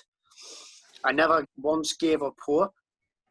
I had amazing support from my family, had amazing support from people of the UK, which I will continue to say thank you. And I had amazing support from people around the world, and they know who they are. I couldn't do this by myself. I had to suck the energy from letters, from people, to give me positivity, to get through the days.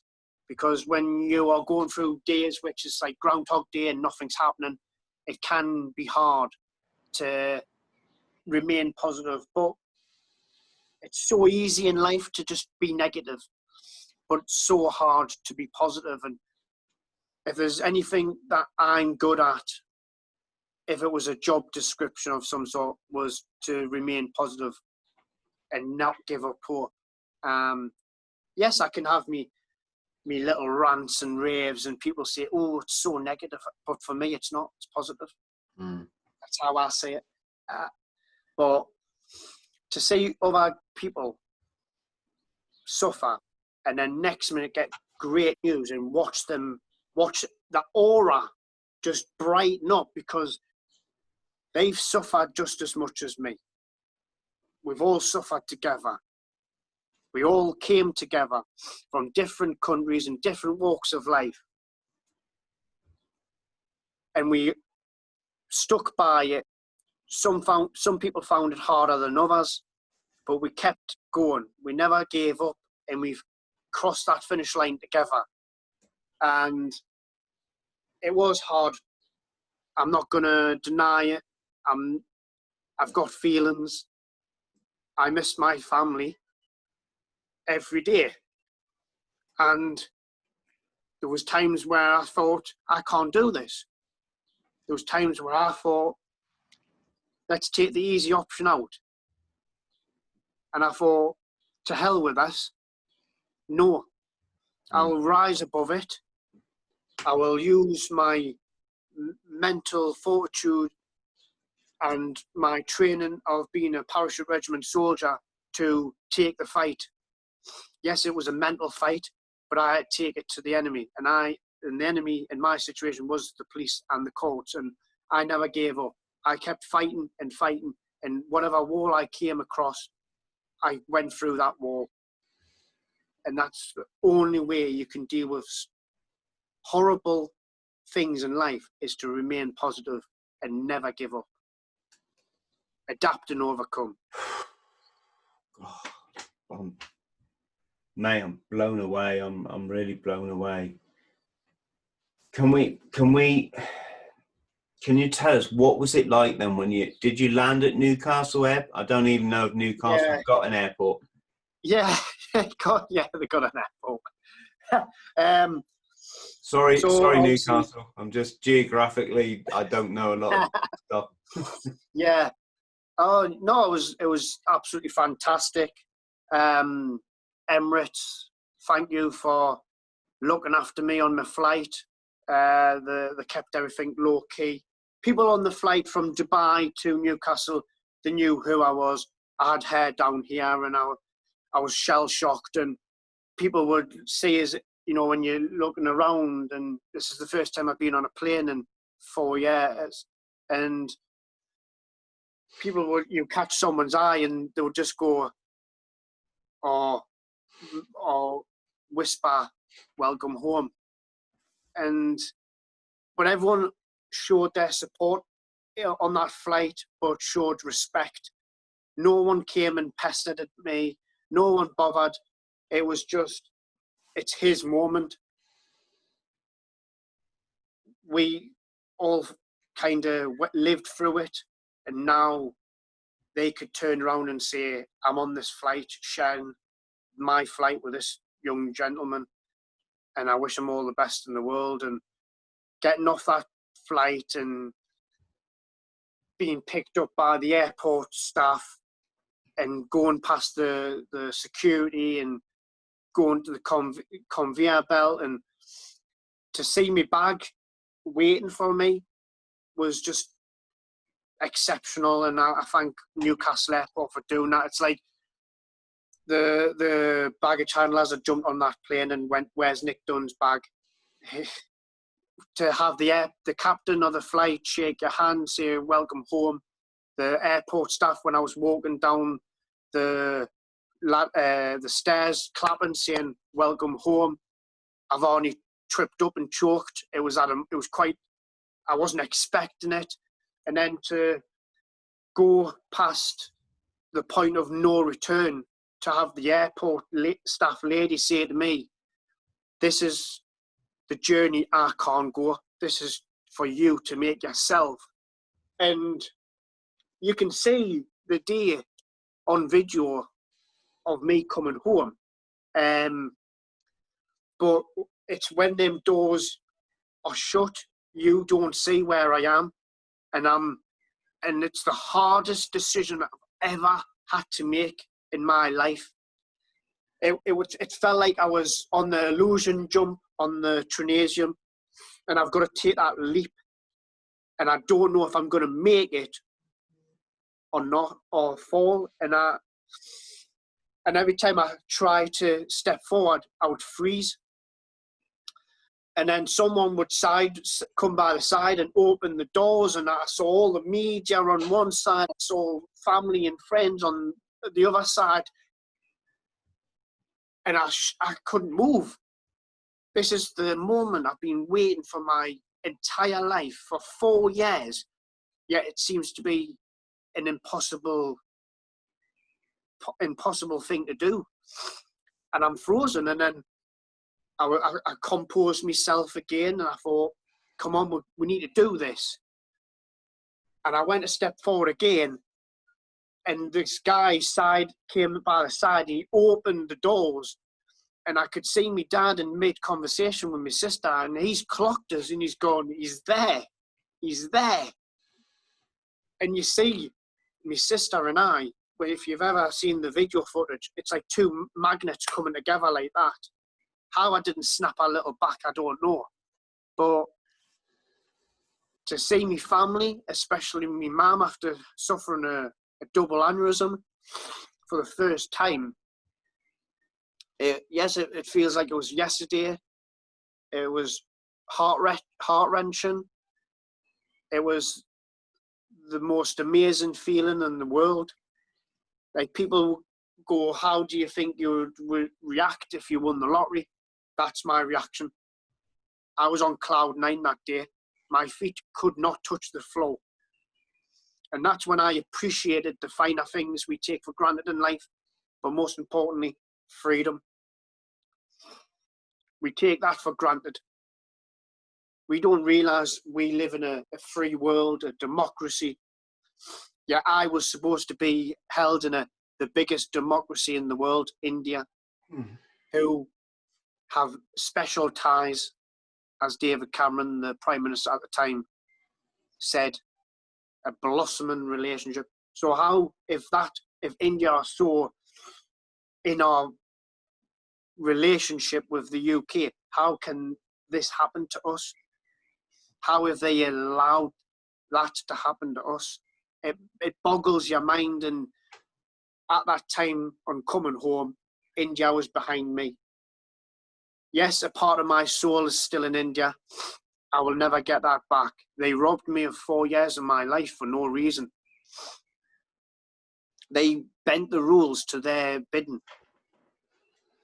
How can they say 6G free weapons are legal 1 minute, then next minute say they're illegal, when the paperwork is there supporting them? And they were in Mumbai, of all places. So to have that finally over, it was amazing, absolute amazing. And I've been home now nearly 3 years. It come December, and getting used to a new way of life. I've missed 4 years, and the world has changed in such a short space of time, and it was quite daunting at first, having to learn how to use a washing machine again, and appreciating a hot bath, a kettle, instant hot water. Little things we take for granted, I appreciate so much. Obviously, I do probably rip the arse out of having a bath nowadays, but for not having a bath for 4 years and just be able to chuck a bucket over your water, a cold shower, when I was in my hostel, having an amazing bath. For me, it's the little things, and that is a little thing that is such a big thing for me as well. Nick, I'm fucking... It's an emotional roller coaster, and blown away, mate. I'm just blown away. Let's talk about your writing and your book, because that's a huge positive that's come out of this, right? Yes. Surviving Hell, is that the title? That's the name of the title, Surviving Hell. It came about back when I was in prison. People sending us letters, and they were saying, "Are you jotting your memoirs down, Nick? Because when you get home, this is a story that needs to be told." And I always laughed it off. I thought, "Have you seen my handwriting? I can't. Me grammar's crap. Me spelling's crap. A 5-year-old can write better than me." Like, when you're seeing people uploading, "I've just received a letter from Nick Dunn," I'm cringing, thinking, "Bloody hell, I'm left-handed, so it's all going on an angle, and it's smudged with ink," and I'm like that. Oh. And then I came home, and people would stop us on the street and say, "Welcome home, Nick," and then it would be, "You've got an amazing story. You need to tell your story. Have you ever thought about doing a book?" And then you get the odd occasion of someone saying, "Oh, this needs to be a film. Stuff the book. This needs to be." And I was like, "Oh, well." And then, like, after I've like settled home and got back into doing some work and trying to get on and rebuild my life, I just said to my sister, more people keep telling us to do a book. Do you want to see how we'll come about doing this? And my sister and I put a big synopsis together and used that as for reasons why we believe this should be a book. And we just did a bit of Google, and then one person would say, oh, before you get in contact with us, you need this person to help you. And so I've got my own agent. I had a guy who followed the story who helped me.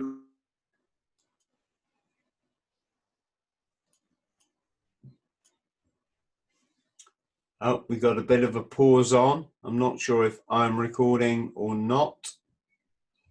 Give it a couple of seconds.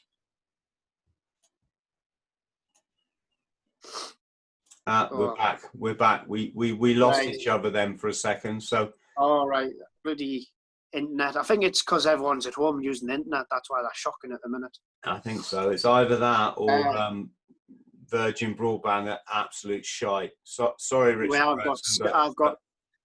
I've got Sky, and that's now better. Is your sister? Is that the blonde head lass? Yes. Yes, the little dinky lass. She gained the nickname Small and Mighty because she led the I would say spearheaded the diplomatic approach to seek justice. She saw the injustice and she wanted justice for our little brother, and she took the fight. She used the media to her advantage to put pressure on the British government, to hopefully put pressure on the Indian government to resolve the matter. She basically got people behind us in the campaign and stuff, going down to London and getting invited to places to tell us the story and to gain more followers and get people to really understand that this should not be happening in this time in the world. It should definitely not be happening in India with the close ties they have with the United Kingdom. It should not have been happening, but it did. And she done her utmost to let people know. She screamed from the highest mountain to hope everyone could hear. And difficult. She had to deal with taking time off work because she had to deal with what happened with my mum. So my mum's in a hospital fighting for her life.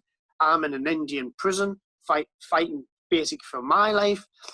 And she's at home going like this, orchestrating everything. And she was one person, helped by other people. What's the name, mate? My sister's name's Lisa Dunn, and people have come up to me and gone, your sister's an inspiration, and she's worth her weight in gold, and she needs to be acknowledged because she didn't do your typical screaming and effing and jeffing, and she did it in a diplomatic approach. When writing to the British government, she would conduct herself as professional as possible to say, because if you just write a letter like wrote by Bill and Ben, age 4 and 5, the British government's just going to go, yeah, cheers for that. But, you know, she did what she had to do, and people have said, well, you would do that for your family. I'm like, would you? Not everyone's got a family like mine. No one's got a sister like mine. And a lot of people have said that. I wish I had a sister like you. And I don't have a sister. You know, she kind of went to hell herself to come and rescue me from my hell. And I'll never forget that. And it's a debt I will never be able to repay. But going back to the book, we got into the right people who helped take my memoirs and put it into chapters and got a publishing deal, which is not easy. Anyone who wants to write a book, getting it published is not easy. It takes time, and sometimes you may have to self-publish. I'm lucky I got a publishing deal, and it's just a shame the time my book came out, the whole pandemic. So I've had to self-promote more than what I was going to be doing, because I had events to go to, book signs to do, I had mainstream media. My exclusives were going to be Good Morning Britain and Sky News, and I've been unable to do that. So I'm having to self-promote, and it's difficult, it's hard. But during lockdown, people have been buying my book, they've been giving me fantastic feedback, and I am going around the isolation avenue. People are thinking while they're at home, I'm bored, I'm bored, I'm bored, I'm bored, and I'm thinking, bored? All right, listen, have you been on Sean's podcast? I'm not too sure. Right. Sean who? Sean Atwood. No, I don't think I have. Right. We're getting you on Sean's podcast. That is a definite. He's got the biggest podcast in the UK.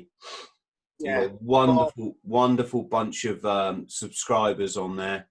Yeah. And your story literally is true crime, which is what Sean does best. Yeah. Not that you committed any crime, but that's the There wasn't even a crime. No crime had been committed. That's the bottom line. People, like, I remember in the early days, people were saying, "Oh, all ignorant people do the crime, do the time," and I'm thinking, "What do you mean do nothing wrong? One minute I'm doing my job, next minute I'm in a prison." You appreciate life. You never know what's around the corner, and I have taken that as my mantra now, one day at a time. Years ago, I could, we'll do this down the line. Can't do that. People say, well, can you do this next week? And I'm like, I can't think that far ahead. Unless I physically can and know what I'm doing, that I've just got to take every day as it comes. Has this whole thing affected me? Of course it has. There's days where it feels like I've lost me car keys and I'm going into different rooms but I still don't know what is on my mind. There's times where I go from positive to just sulk mode in a blink of an eye, and I don't know why. It's not a nice feeling. It's definitely not. And we all have been in a difficult situation. I'm the one that's telling my story because people want to know what happened. My book is done for a few reasons. A, because people want to know what really happened, especially those who supported us. And B, it's like hopefully closing one door and opening other doors for new opportunities and see what can potentially happen. Like, I have no idea. I just wish all this pandemic never happened. But Nick, mate, don't worry about it. I'm serious because, mate, you haven't even started yet. My book's only been out since March the 26th. It's only been out 2 months, and it's still early days. It's not just that. It's just I don't think you realise how much you've got to give, which is loads.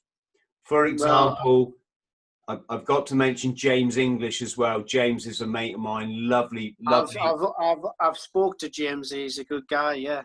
You know, he'll get you on his podcast, mate. No, I've already been on it. have you done it? Have you? Yeah, I did it when I came home. Yeah, Sorry, very James. good. Apologies. I must have missed that one. But you've got such a story of experience and hope and all those stuff. I'm even thinking, like, maybe we could do an evening one night where me, you, and I don't want to actually name a third person because maybe they don't want to do it, but I've got some ideas in my head. We just do a talk.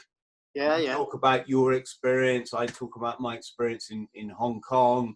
We talk a bit about the military and the parachuting. And mate, I think the world is your oyster.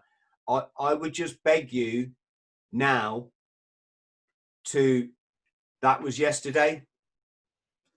Yeah. I'm preaching to the choir. I know to where you are now, Nick, that you must have done that already. But for anyone listening, we don't give a fuck about yesterday. It's happened. It's all just. Oh, you've got to move forward.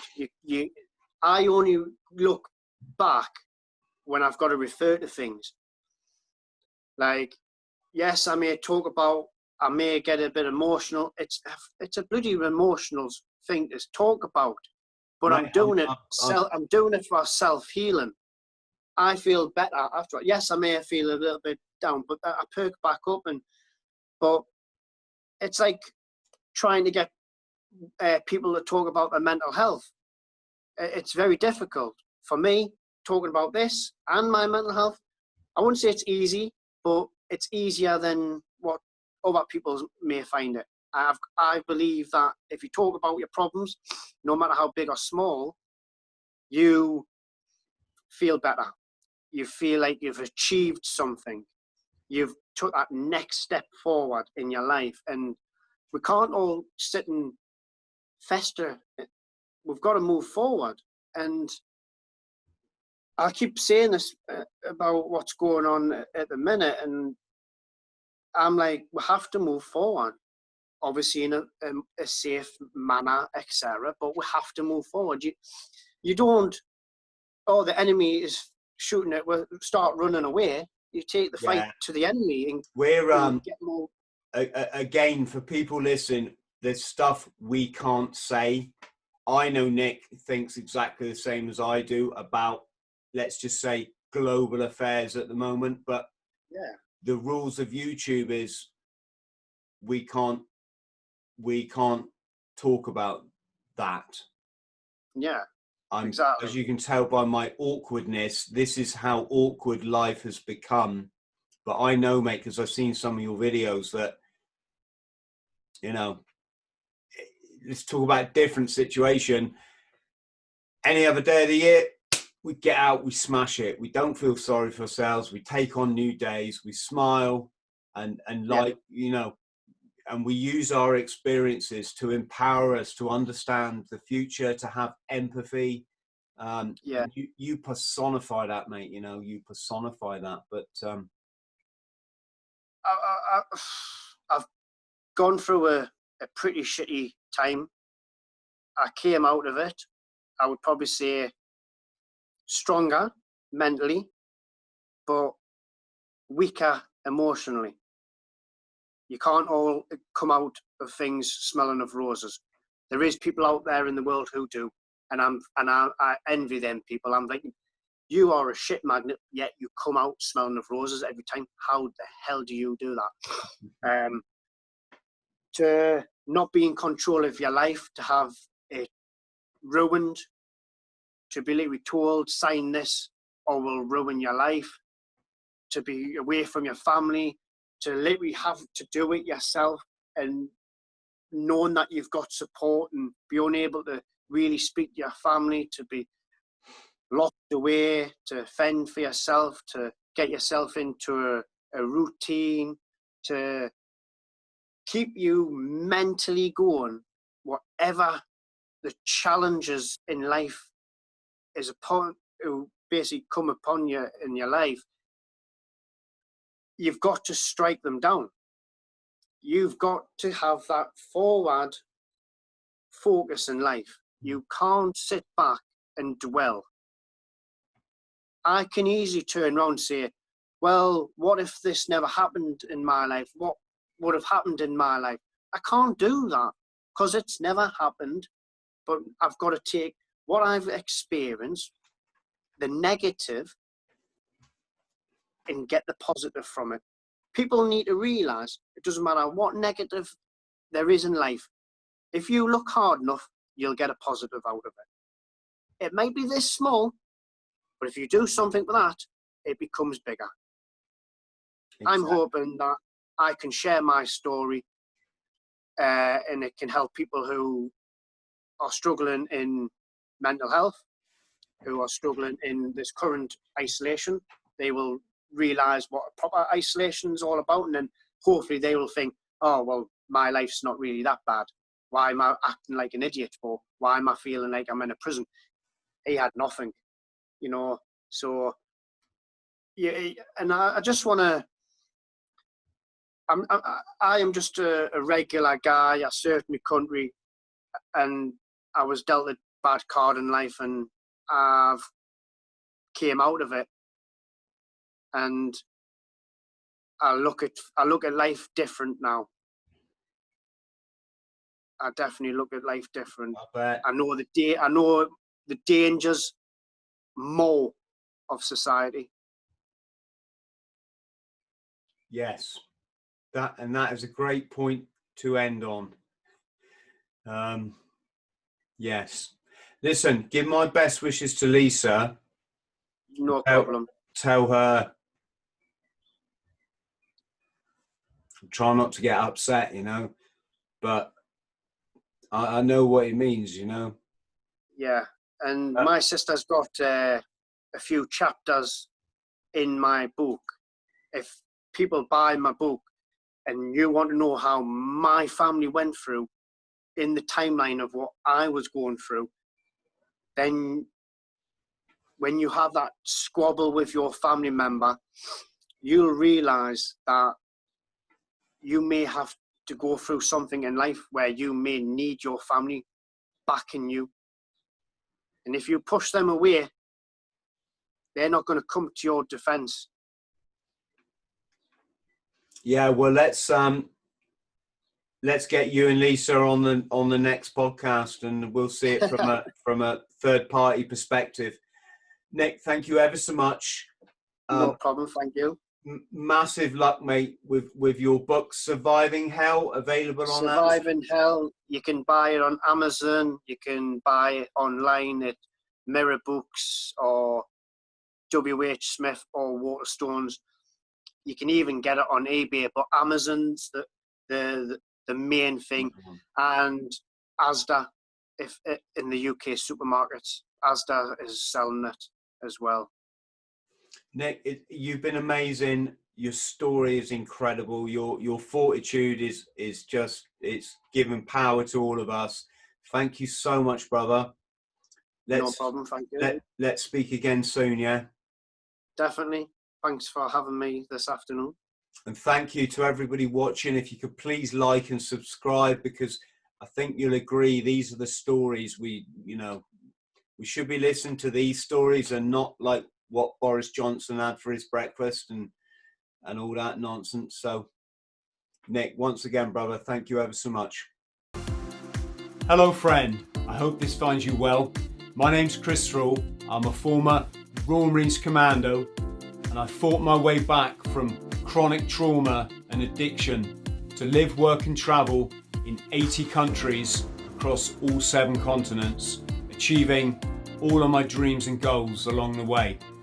Now I pass my simple system on to other people, but I can only help you if you like and subscribe. So please do so, because you get one life, and if you live it right, one is enough.